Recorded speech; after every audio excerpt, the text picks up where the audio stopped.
Sejam muito bem-vindos ao Mesa de Debates. Aqui quem está falando é o Guilherme. Vamos dar sequência aqui na nossa programação da semana, conversando, debatendo aí sobre as eleições 2024 e pegando essa reta final aí de campanha eleitoral para conversar aí com os candidatos e candidatas aí que estão concorrendo às eleições, né? E claro, também conversando com outras pessoas que é da área da política. E no dia de hoje vamos conversar aí com, né, de acordo com a minha agenda, a última candidata antes aí da votação das eleições, que estamos falando aqui da Cristi Munhoz, né, Muniz, quer dizer, ela que é candidata aí pelo PCB na cidade de São Paulo, e vamos falar um pouco aí da sua candidatura. Mas antes disso, por favor, Cristi, faça aí a sua apresentação inicial. Show, Guilherme. Primeiro, agradecer pelo espaço. Acho que você está fazendo um trabalho fantástico e ótimo, né? A gente precisa de espaços mais democráticos para trazer as candidaturas, trazer os debates. Eu sou a Cris Muniz, eu tenho 30 anos, eu estou no PCB desde sempre, assim, foi a minha primeira organização. Eu comecei um pouquinho no movimento feminista ali da minha faculdade, aí foi quando eu me aproximei da política, e aí depois de muito tempo pesquisando, pensando, eu acabei me organizando na UJC, a Juventude do PCB, e estou aí desde então. Atualmente eu trabalho com TI, eu moro na Zona Leste de São Paulo, e a minha vida política basicamente foi aqui na Zona Leste, né? Eu comecei atuando um pouquinho ali na universidade, no movimento estudantil, mas depois que eu me formei, eu comecei a atuar nos movimentos de saúde, movimentos populares, movimentos de bairro aqui da Zona Leste, e tô desde então. E é isso. Maravilha. E, Cristi, eu gostaria que você falasse um pouco sobre os propósitos, os motivos aí da sua candidatura. Certo. Dentro do PCB, a gente tem uma concepção de política, de que a política ela deve ser construída coletivamente, né? A minha candidatura ela vem nesse sentido, né? Ela foi debatida exaustivamente entre muitas pessoas, não só pessoas da direção do PCB, mas pessoas da base do PCB. E aí eu topei aí a tarefa para a gente enxerga como uma tarefa participar das eleições, né? Não é o nosso objetivo final, mas não deixa de ser um objetivo importantíssimo para nós. Tá nas ruas, tá dialogando, tá levando nossa linha política, aproximando mais pessoas, seja especificamente do partido, seja da luta como um todo. E aí a gente enxerga as eleições como um espaço para fazer isso. E aí, esse ano, aqui em São Paulo, pensando em todo o cenário político da capital, pensando em quais são os pontos que nós acreditamos sermos mais importantes para desenvolver durante esse período eleitoral em 2014 na cidade, a gente optou pelas duas candidaturas à vereança, a minha e a do Janderson, e foi assim que eu virei. Certo, acho que deu uma travada aqui, acho que voltou. Perfeito. E, Cristi, você falou aí da questão da Zona Leste, né, da luta popular. Quais são as demandas aí que você pôde perceber, debateu aí durante esse processo eleitoral da região? Olha, aqui na Zona Leste são muitas, né? A Zona Leste de São Paulo, ela tem cerca de um terço da população da cidade. Então, é como se a gente estivesse falando de uma outra cidade.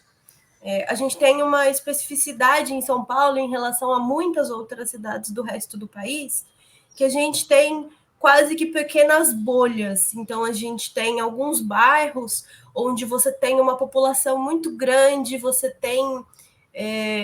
precisa ter acesso à saúde, à educação, a aparelhos de cultura, você tem as subprefeituras, você tem, às vezes, um mini centro comercial ali dentro dos bairros, que precisa atender essa população que está ali nessa região.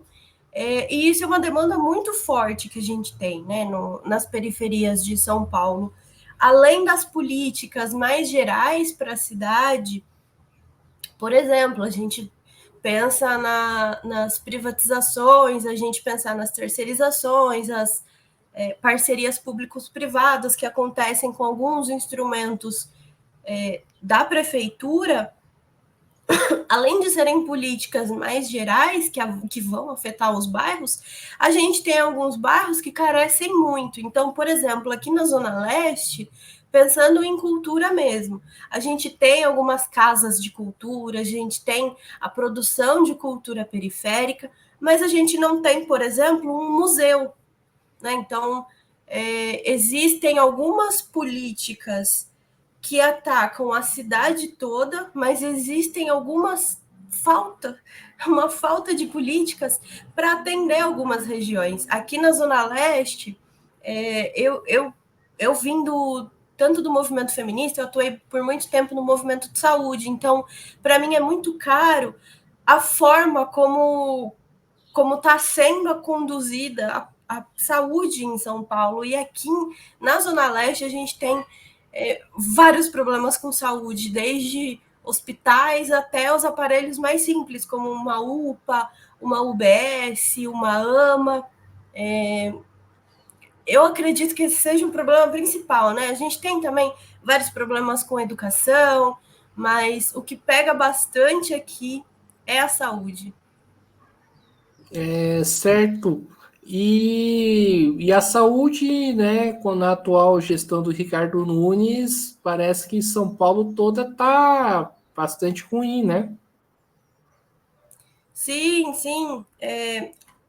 A gente vê tanto na saúde quanto em outros aparelhos públicos um processo pensado, né? Um processo pensado de você precarizar aquele aparelho. Então, você diminui os repasses, você não faz contratação de novas pessoas, você deixa diminuir o número de trabalhadores que tem ali.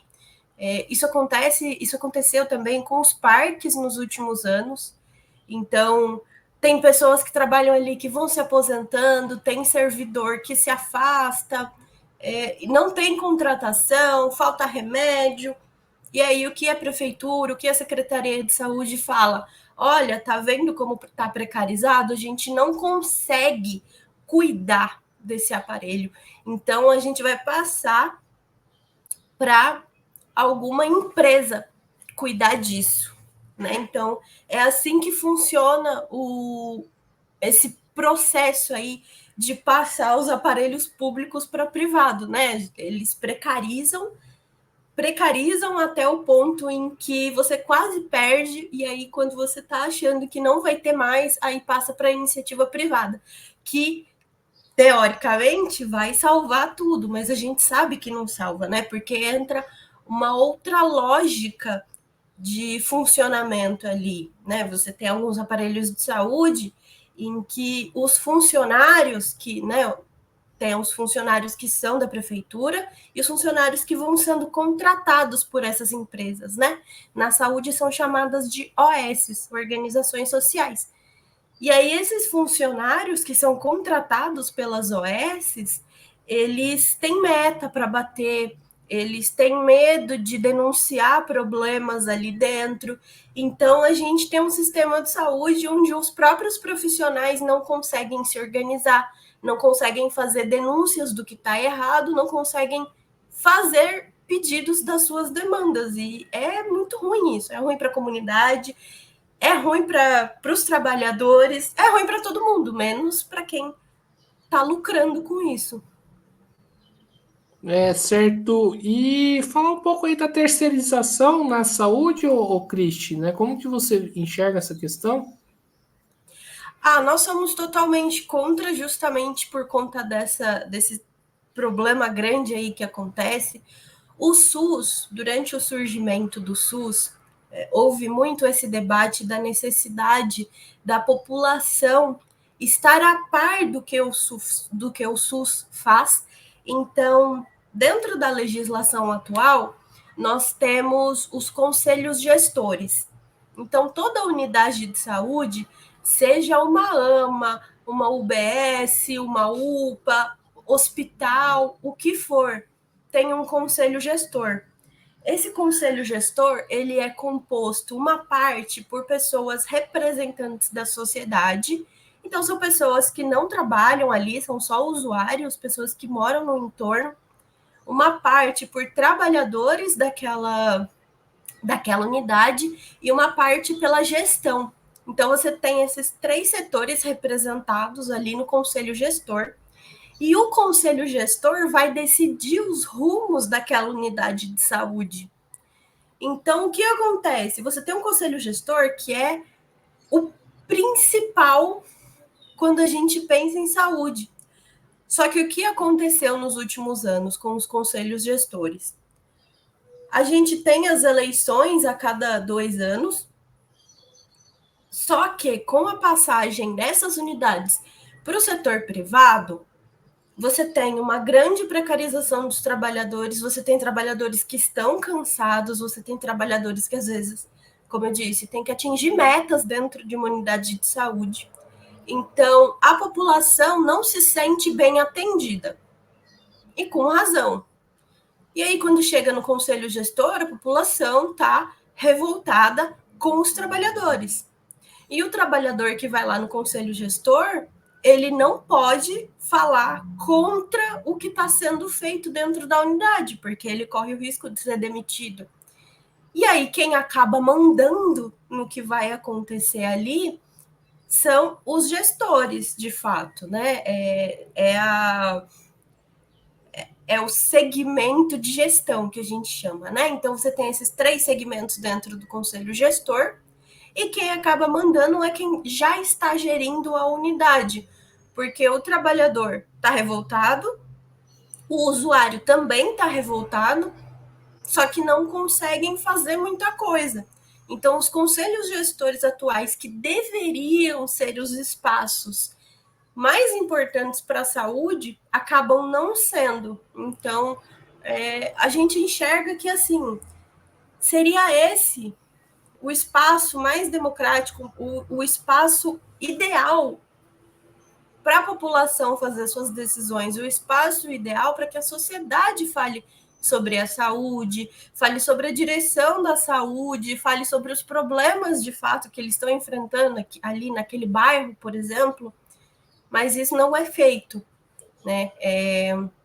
E é uma pena, e a gente acha que isso é sim uma parte culpa das terceirizações, mas não só, né? As terceirizações elas afetam dessa forma, mas a gente também tem problemas muito grandes para além dos conselhos gestores, que é a própria insegurança de trabalho, né? Do trabalhador que está ali terceirizado. Então, ele atende a sociedade, ele está falando em nome da prefeitura, mas ele não tem a mesma segurança de um trabalhador concursado, por exemplo. Então, é um trabalhador que qualquer erro ele pode ser demitido. E é uma insegurança de trabalho muito grande, a diferença salarial é muito grande também. Geralmente não existe plano de carreira para esses trabalhadores. São problemas sérios, né? A gente tem que pensar o bem público para o público, né? Existem empresas que lucram muito em cima dessas terceirizações, né? E a gente sabe, com o Ricardo Nunes, quais são essas empresas, né? São as empresas dele, da família dele, dos amigos, pessoas próximas que estão lucrando. E qual é o retorno que eles estão dando? A gente viu, a cidade está abandonada, a cidade está completamente abandonada. E eu realmente fico preocupado, eu fico pensando, meu Deus, se ele ganhar, vão ser mais 4 anos disso, e como ele era vice do Covas, ele ainda teria a possibilidade de uma reeleição. Então, imaginar 10 anos da cidade abandonada dessa forma é, assim, assustador. Certo. E qual que é a proposta que o PCB, né, tem perante essa questão das terceirizações? Nós acreditamos que a melhor forma é a revogação imediata de todas as parcerias público-privadas, de todas as terceirizações que tem atualmente. Mas não só isso, né? A realização de novos concursos públicos para que esses aparelhos não fiquem sem trabalhadores, né? Então, repor os trabalhadores, mas pensando também na manutenção do emprego das pessoas que já estão lá. Então, uma pessoa que já é terceirizada, uma pessoa que já está trabalhando em um parque, uma UBS, enfim. A nossa proposta é manter o emprego dessas pessoas, né? Acabar com o contrato terceirizado, mas o trabalhador continuar, e para os cargos em que estiverem abertos, abertura de concurso público. Entendi. E, o Cristi, vocês do PCB, né? E eu acho que o canal já teve esse debate aqui com o Janderson, né? Estão apoiando aí a candidatura do Guilherme Boulos. Porém, nesse ponto, o Boulos coloca que vai rever os contratos e não, né, acabar com eles conforme vocês colocam. Não é um problema? Um pouco. A gente tem Um pouco várias. ou muito? A gente tem várias diferenças com o PSOL. A gente, durante o processo de escolha das coligações, das candidaturas, a gente sentou para conversar com o PSOL diversas vezes, colocando quais eram as pautas para nós que eram irrevogáveis, que nós não íamos abrir mão. Não é só essa questão das terceirizações. A gente tem algumas diferenças em relação, por exemplo, à própria ideia do que deve ser a gestão da segurança pública de São Paulo. A gente tem diferenças em relação à pauta do aborto, que não foi tocada pelo candidato Guilherme Boulos. A gente sabe que são diferenças irreconciliáveis para nós do PCB, por exemplo, né? Essa questão do aborto, a questão da segurança pública, a questão das próprias terceirizações, para nós não é um debate. Para nós é dado que tem que ser dessa forma. E nós sabemos que na candidatura do Boulos ele não está defendendo da forma que nós acreditamos, né? E eu acredito que isso seja um ponto muito importante, né, para pensar em quem a gente vai votar. Mas nós acreditamos que, por mais que existam essas diferenças, e elas são de fato irreconciliáveis, a prioridade, além disso, é barrar o fascismo. Então, nós não vamos abrir mão das nossas pautas, e a gente conversou com o pessoal, né? Isso foi uma conversa franca, bem tranquila, né? Nós não vamos abrir mão das nossas pautas, por mais que eles defendam algo diferente. Mas nós vamos apoiar a candidatura do Guilherme Boulos, porque nós entendemos que mais urgente ainda é garantir que o fascismo não retorne para a prefeitura.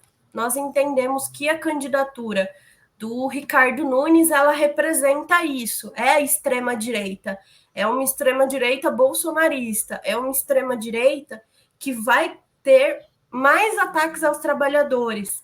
E nós entendemos que com o Boulos na prefeitura, nós teríamos mais abertura até para fazer a própria luta política em São Paulo, porque até as nossas propostas, elas não são consenso dentro da população, né? Existe uma grande questão aí do o que deve ser feito pela saúde. Então, a gente apoia o Boulos e a gente fala que sim, existem mais de várias, né? Vários pontos que a gente tem de discordância, mas no momento a gente acha que as discordâncias são menores do que a necessidade de barrar a extrema-direita em São Paulo. Ô, Cristi, eu tenho, né, eu acredito que não é uma posição pessoal minha, mas colocando, né, como posição pessoal minha, eu tenho uma certa crise nessa lógica de que nós temos que defender a candidatura majoritária da esquerda, senão a direita, né, antes, né, e agora, né, o fascismo vai voltar, né? Porque é o seguinte, eu vejo que, eu até comentei, né, em uma outra entrevista, eu vejo que a esquerda entrou num ciclo vicioso. Ela apoia uma candidatura, né, majoritária de esquerda para combater a extrema-direita a cada dois anos e a luta. Cadê? Por que essa esquerda majoritária não organiza as coisas concretamente? Não, você tem toda a razão, tem toda a razão. A gente sempre discute isso, a gente está sempre rediscutindo. Tanto que nas últimas eleições a gente saiu com candidatura própria para tudo, para aqui em São Paulo, para governo, Senado, para presidência. A gente entendia que estava em um outro contexto que pedia que a gente garantisse as nossas candidaturas próprias.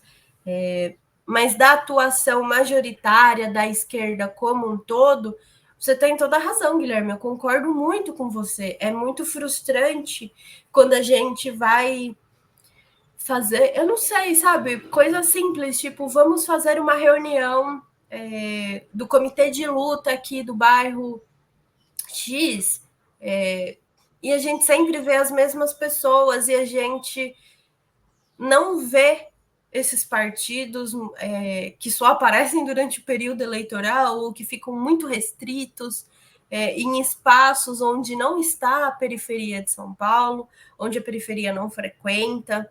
É muito difícil fazer essa construção, né? E a gente sempre faz essa crítica aos partidos, às figuras desses partidos.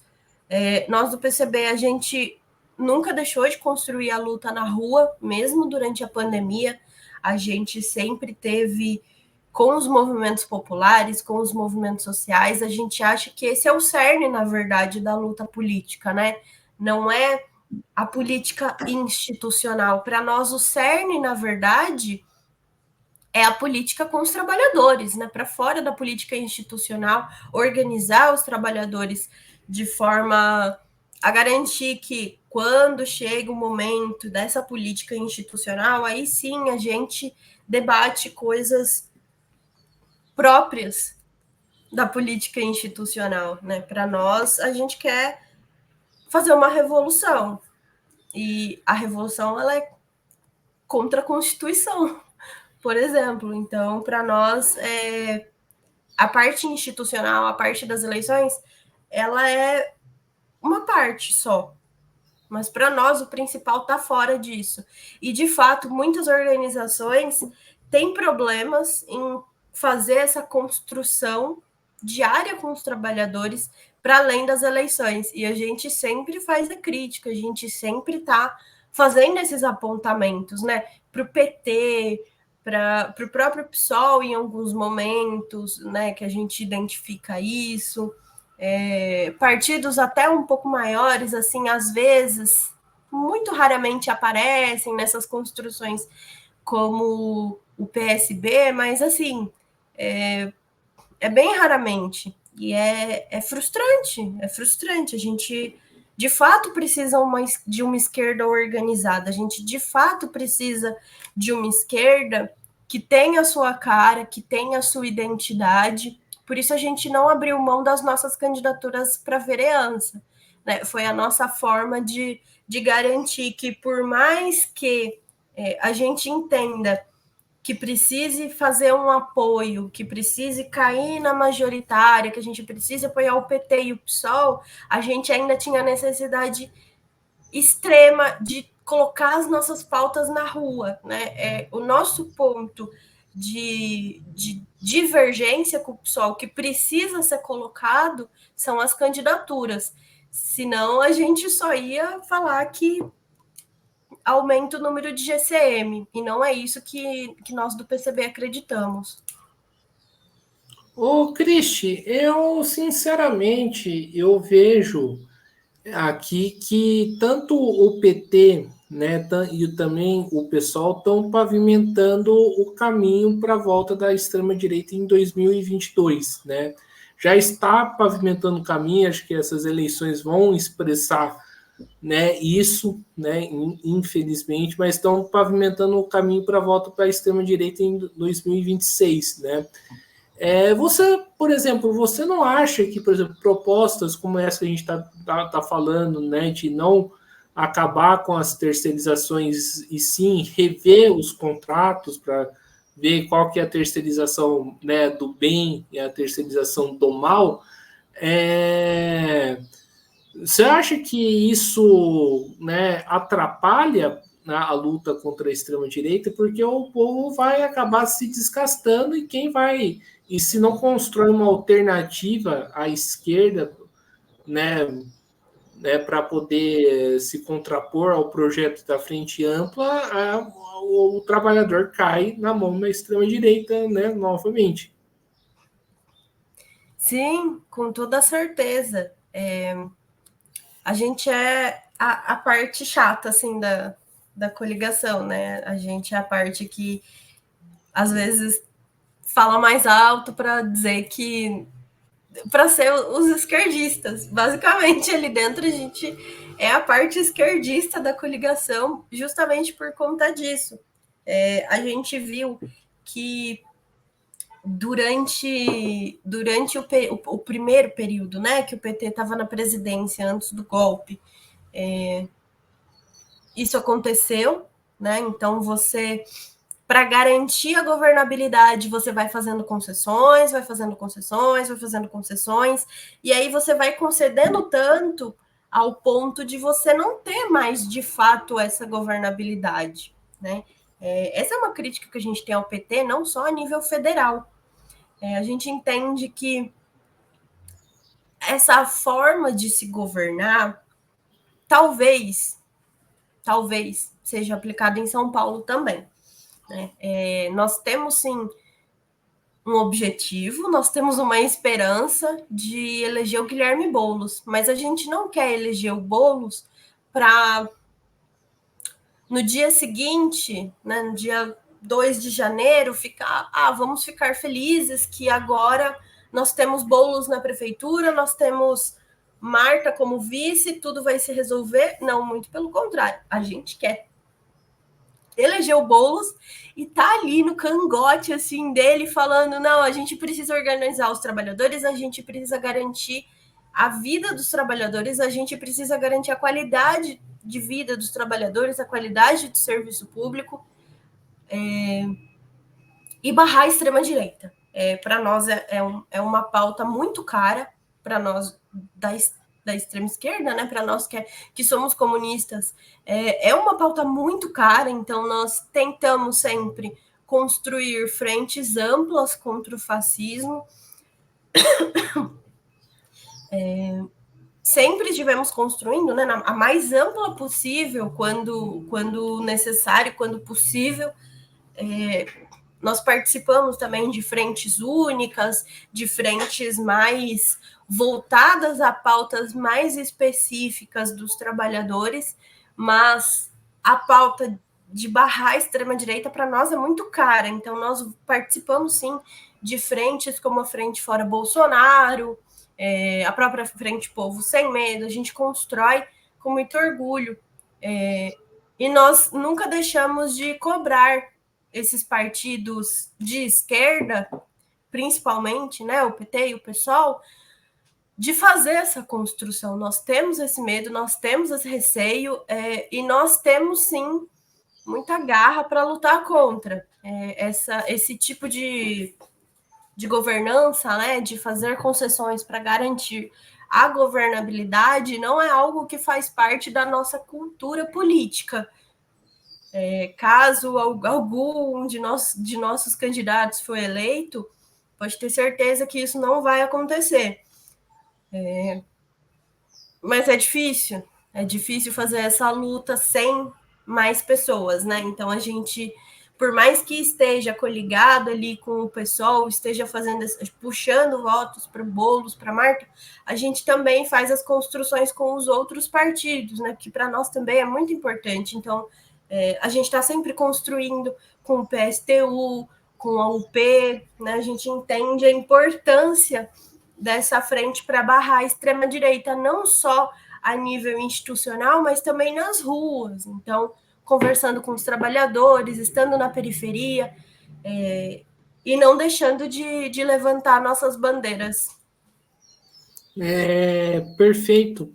E o Cristi, né, você falou, na última pergunta sobre o assunto para a gente ir avançando, você falou que com uma possível eleição, né, do Guilherme Boulos, as condições para os trabalhadores poderem lutar e reivindicar os seus direitos, elas seriam melhores do que, por exemplo, com uma gestão do Nunes. Mas acho que a gente caberia uma pergunta aí na sua colocação. Como que você enxerga, por exemplo, o péssimo tratamento que o governo federal está dando, né, para as greves de servidores federais que não têm uma capacidade mínima de diálogo e de negociação? Será que esse péssimo trato, né, que o governo federal está tendo com essas greves não pode se refletir a nível municipal em São Paulo? Pode, pode. E não só com os servidores, né, do INSS, mas também com a própria população de povos originários, também com os próprios estudantes, às vezes, que vão lá fazer a luta contra a reforma do ensino médio. O governo federal, infelizmente, ele fez concessões demais. O governo federal, infelizmente, fez concessões que não eram necessárias, né? O presidente Lula fez ataques à população. O presidente Lula, ele tomou sim algumas medidas que eram totalmente contrárias ao próprio programa dele de governo, né? São medidas que não são de forma nenhuma populares, não são de forma nenhuma medidas que favorecem a classe trabalhadora. E a gente tem sim o receio de que isso aconteça em São Paulo.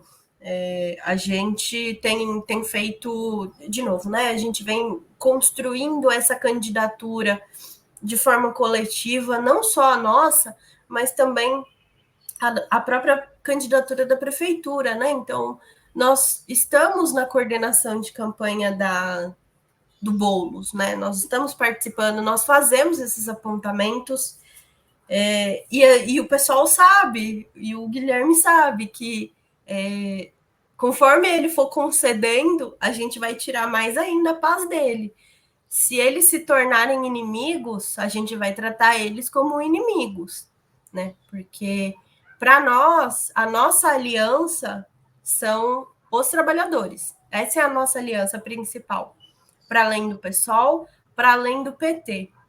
São esses os nossos maiores aliados. E esses a gente não vai abrir mão. E se o PSOL abrir mão, a gente vai brigar com eles. A gente vai ir para cima, a gente vai tratar eles da mesma forma como a gente trata a direita, né? O PT, a gente já tem uma relação desgastada por conta disso.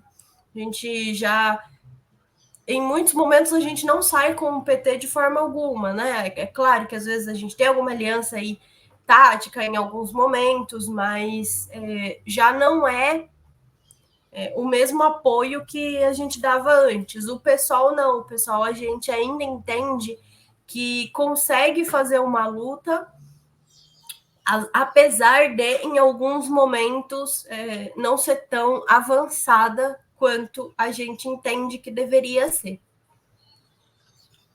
Perfeito. E o Cristi, agora avançando aqui a nossa conversa, né? Você falou aí da questão da luta feminista, da luta das mulheres. Qual que é o peso que esse tema ganha na sua candidatura? É um peso praticamente principal, né, da candidatura, falar de saúde, falar de mulheres. Atualmente, eu estou no movimento feminista, né, então eu atuei por muitos anos no movimento de saúde, hoje eu estou no movimento feminista, também faço parte do coletivo feminista classista na Montenegro, que é o coletivo feminista do PCB. E para a gente falar da questão feminina, falar da questão de gênero, de sexualidade, é a gente falar de uma pauta que muitas vezes é secundarizada dentro da esquerda, é uma pauta que às vezes flerta com o liberalismo. Então, a gente está aqui para retomar isso e para retomar nos moldes de uma luta das trabalhadoras, né? Essa é a nossa pauta principal, é falar das mulheres trabalhadoras, falar das pessoas LGBT trabalhadoras e falar como que a produção social depende dessas pessoas. Né? As mulheres, as pessoas LGBTs acabam sempre sendo escanteadas para os piores trabalhos, acabam sempre sendo colocadas numa posição de produção e reprodução social mesmo, né? Então, com esse avanço da extrema-direita, a gente vê algumas tentativas de regressão na lei do aborto, a gente vê algumas tentativas de até proibição do próprio aborto, né? Sem entender que a mulher ela é colocada nesse lugar de trabalhar fora, chegar em casa, fazer toda a reprodução social, então limpar a casa, garantir que tenha comida, garantir que a roupa esteja limpa, fazer tudo isso para garantir que as outras pessoas da casa consigam trabalhar também. E isso não é visto como jornada de trabalho, né? Só é vista jornada de trabalho fora de casa. Dentro do Brasil, a gente ainda tem uma dificuldade muito grande de entender como trabalho. Por isso que muitas vezes acachapante o número de vezes que ele não é remunerado. É um trabalho desgastante, é um trabalho que não acaba, que não tem fim, não tem folga, não tem férias, não tem pausa. E ainda tem a questão de filhos, né? E aí isso também entra na questão LGBT, né? Que as pessoas LGBT muitas vezes têm uma dificuldade de adoção. Essas pessoas, elas têm uma dificuldade de pensar a própria vida, porque elas são jogadas para um modelo de família onde eles tenham que ter filhos. E aí a gente vai entrar em outro papo de herança, propriedade privada. Isso aí o Engels tratou um pouco, mas saindo um pouco do Engels e vindo para 2024, né? A gente tem uma parcela gigantesca da sociedade que são pessoas LGBTs e mulheres que são sempre diminuídos, que não têm políticas públicas próprias. As políticas públicas próprias que existem, às vezes, são muito falhas, elas sofrem aquele processo que a gente conversou um pouquinho sobre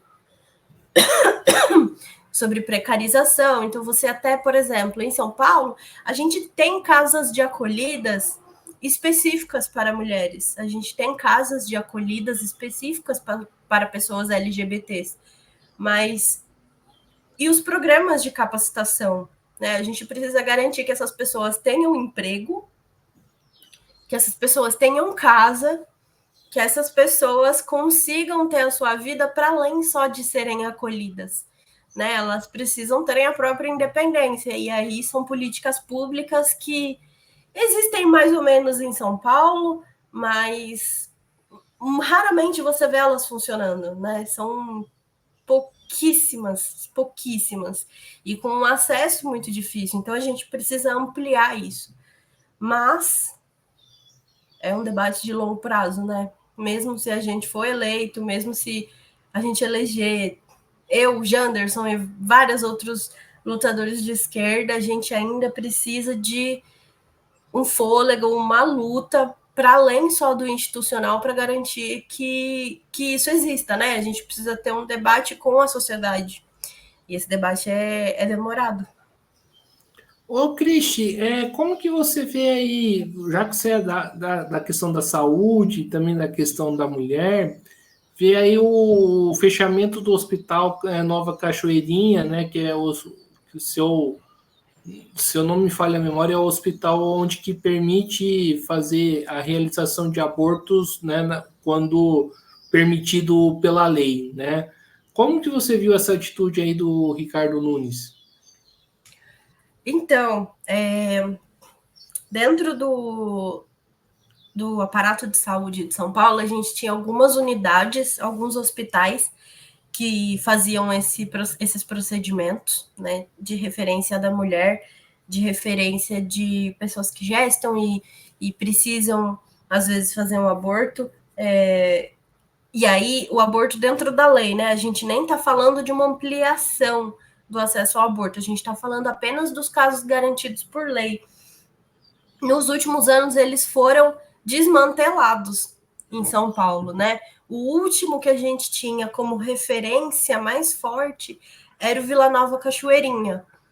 O que acontece ali é um ataque completo, não só às mulheres, mas também aos próprios trabalhadores que estão ali, né? Porque qualquer trabalhador que realizar o procedimento ali dentro, ele vai ser perseguido, ele tem o seu nome vazado, né? Então, é um processo de avanço da extrema-direita assustador que a gente tem.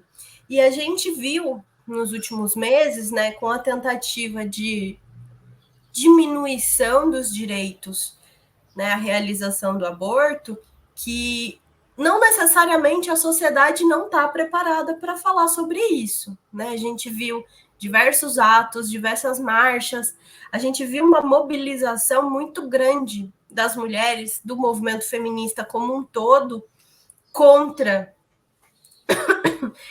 a tentativa do Arthur Lira, né? Então a gente acha que sim, a sociedade está preparada para falar sobre isso, a gente está preparado para avançar nessa pauta, e a gente precisa fazer isso também com os trabalhadores da saúde. Por isso, nas últimas semanas, nos últimos meses, dentro do movimento feminista, a gente tem feito alguns trabalhos ali dentro do Hospital Nova Cachoeirinha. Então, a gente vai para lá de forma recorrente, conversa com os trabalhadores, a gente tenta se aproximar desses trabalhadores para entender também como que essas políticas afetam eles, para a gente construir de forma conjunta, né? Porque, infelizmente, também dentro da própria classe médica existe muito preconceito, ainda existe também um pensamento de extrema-direita muito forte, né? Então, objeção de consciência, existem médicos que também fazem um tratamento bem ruim, bem precário, assim, com mulheres que estão passando por algum problema e acabam precisando realizar um aborto, não só necessariamente uma questão de financeira, mas às vezes uma questão de saúde mesmo, né? Às vezes uma mulher tem um aborto espontâneo, que às vezes acontece, e alguns médicos tratam as mulheres muito mal. E aí, se ela for negra, aí mais ainda, né? Então, quando a gente fala de direitos reprodutivos, a gente está falando disso também. A gente está falando do direito de quem está gestando de ser bem tratado, independente de raça, independente de gênero, e é uma luta difícil, mas a gente está fazendo e a gente está tentando fazer também com os trabalhadores da saúde. Certo. E, ô, Cristi, falar aí ainda na questão, né, da pauta feminista, a questão da violência da mulher contra a mulher, o que que vocês levantam aí como programa em relação a esse tema? Certo. Como eu falei um pouquinho agora, né? Em São Paulo existem casas de acolhidas específicas para mulheres, mas a gente acredita que é preciso aumentar esse número de casas de acolhidas, principalmente de mulheres que estão aí sofrendo alguma violência, seja ela física, seja ela financeira, seja qual tipo de violência for. E para garantir que essas mulheres tenham, de fato, uma vida tranquila, a gente tem que dar emprego, a gente tem que dar formação, a gente tem que dar moradia. Por isso que, para nós, as pautas de economia, as pautas de moradia, as pautas de habitação social, para nós, não estão separadas da pauta feminista. Né? Nós acreditamos que é preciso, na cidade de São Paulo, fazer uma ampliação massiva dos restaurantes populares, fazer a criação de lavanderias públicas e populares também, que aí a gente garante ao menos o início da conversa sobre a não necessidade da mulher ser vista como alguém que precisa cumprir essa função dentro de casa. Então, quando a gente garante que essa mulher ela tem uma qualidade de vida melhor, que ela tem uma casa, que ela tem um emprego, que ela tem uma formação, a gente consegue diminuir os números de violência, né? Mas não só isso. É preciso todo um trabalho dentro das escolas também. Né? Nós entendemos que dentro de uma governança, não só as políticas paliativas resolvem o problema, né? Porque a violência contra a mulher ela é algo que está entranhado na sociedade brasileira.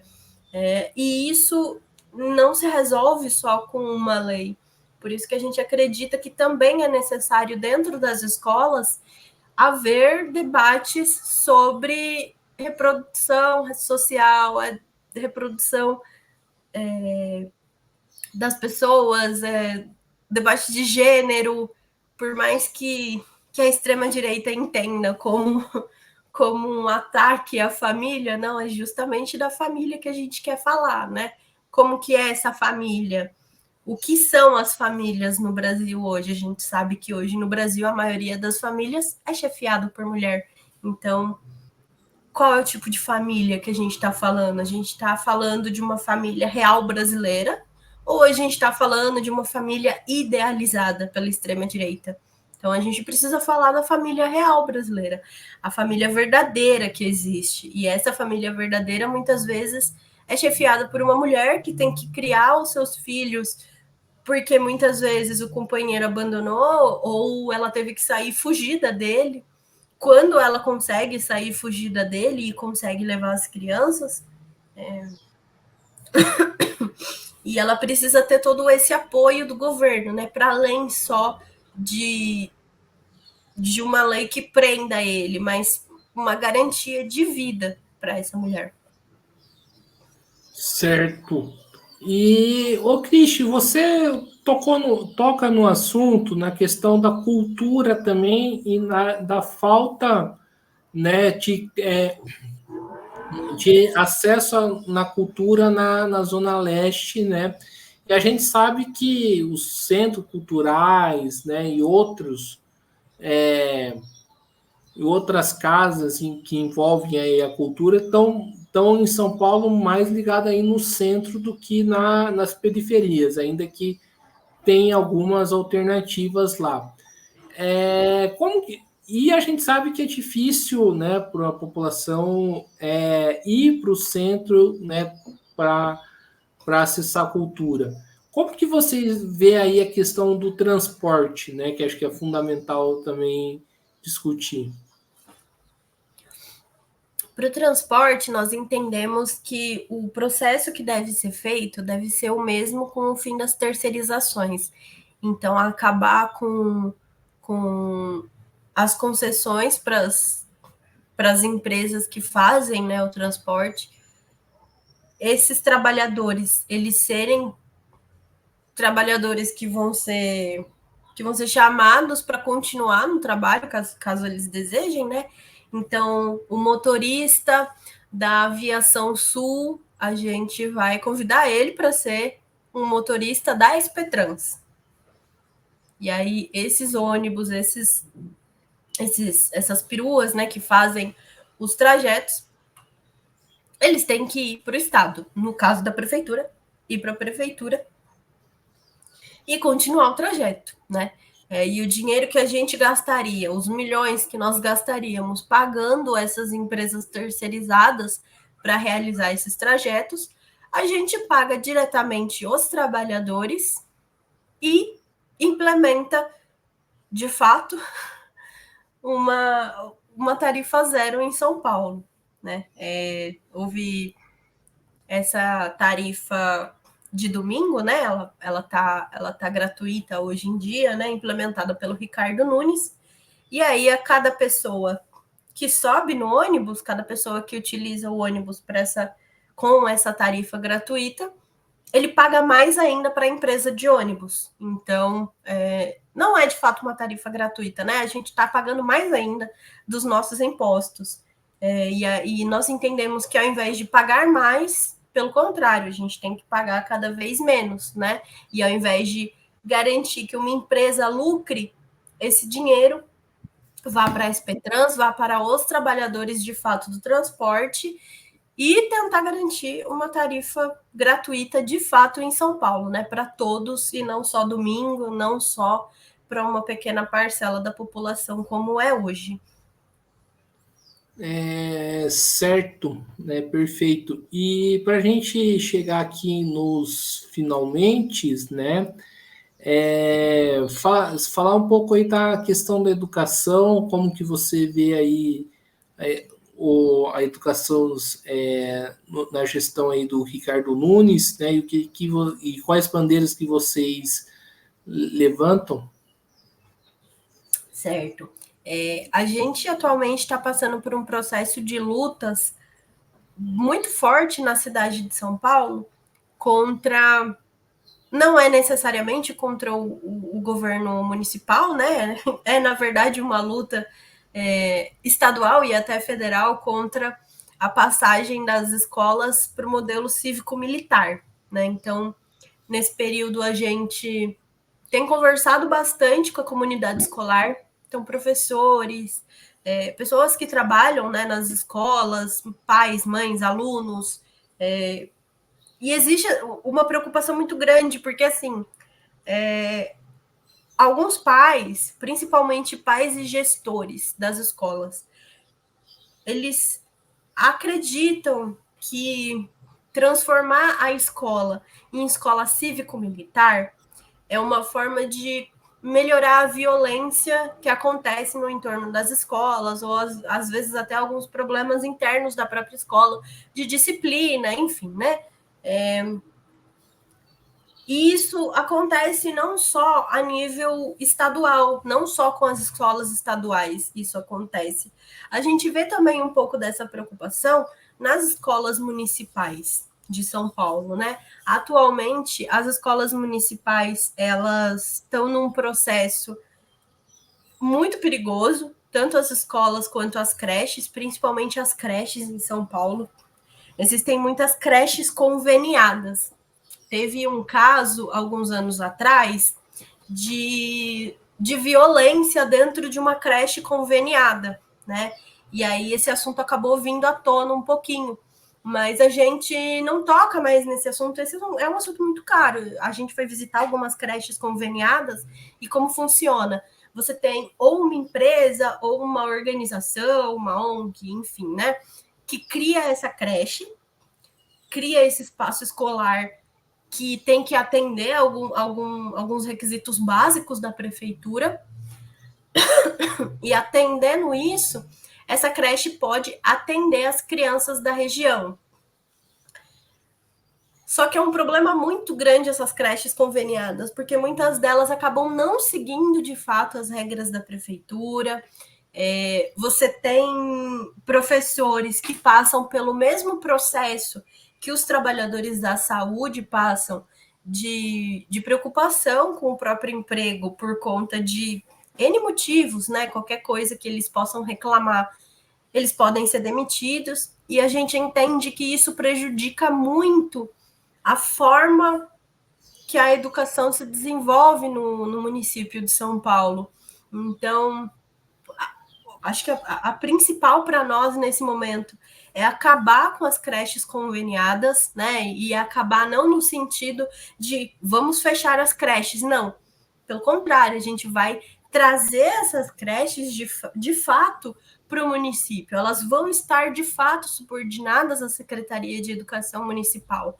A gente tem que garantir o emprego desses professores. A gente precisa, inclusive, aumentar o número de creches em São Paulo, porque a lista de espera para as creches em São Paulo é gigantesca, é coisa de um ano.